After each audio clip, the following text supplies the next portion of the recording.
नमस्कार, आप देख रहे हैं ट्रिब्यून हिंदी.com। मैं हूं एकता पंछी आपके साथ और इतिहास के पन्नों में आइए जानते हैं क्या है भारतीय संविधान की प्रस्तावना का संविधान में महत्व। हम भारत के लोग भारत को लोकतांत्रिक, संप्रभुत्व, धर्मनिरपेक्षता के मूल्यों में बांधने वाला भारत का एकमात्र ग्रंथ संविधान इन्हीं शब्दों से आरंभ होता है।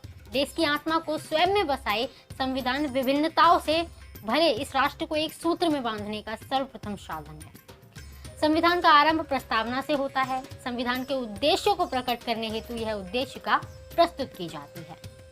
भारतीय संविधान की उद्देशिका अमेरिकी संविधान से प्रभावित है। वे विश्व में सर्वश्रेष्ठ मानी जाती है। यह संविधान का सार है जो उसके लक्ष्य, दर्शन, आदर्श प्रकट करती है। भारतीय संविधान की प्रस्तावना भारत में निहित एक राष्ट्र के रूप में भारत को आगे बढ़ाने के मूलभूत तत्वों को दर्शाती है।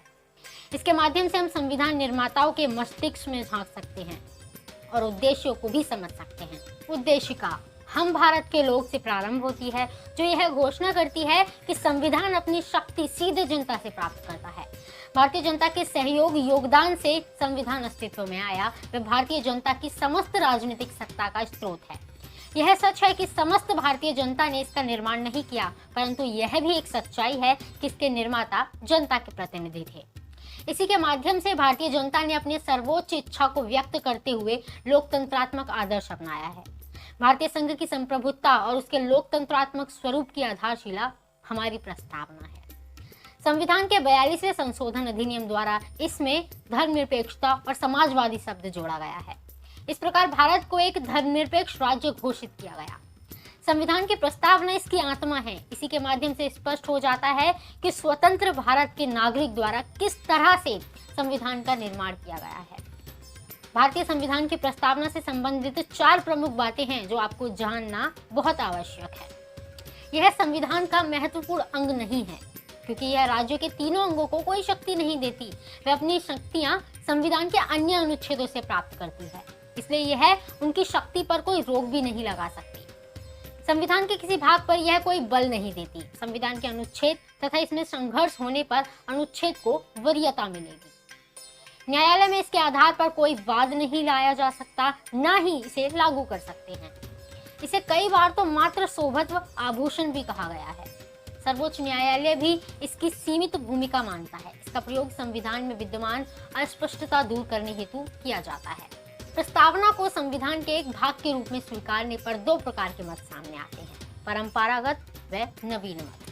परंपरागत मत उद्देशिका को संविधान का भाग नहीं मानता, क्योंकि यदि इसे विलोपित भी कर दिया जाए तो भी संविधान अपनी विशेष स्थिति बनाए रख सकता है।